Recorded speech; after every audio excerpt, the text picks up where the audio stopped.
Medyo nahuhuli tayo sa timing. Especially doon sa first pasok ng beautiful girl. Bigay ko naman yung best ko for now.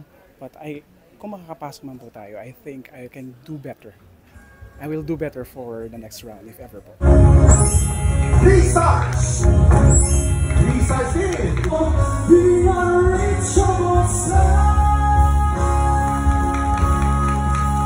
Major talaga na napansin ko is may tendency kang mag-flat lagi sa mga last words, kada line. Okay po, laking pasasalamat ko kay Lord na at least nakatungtong ako dito.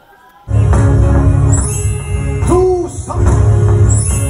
Tatlong bituin!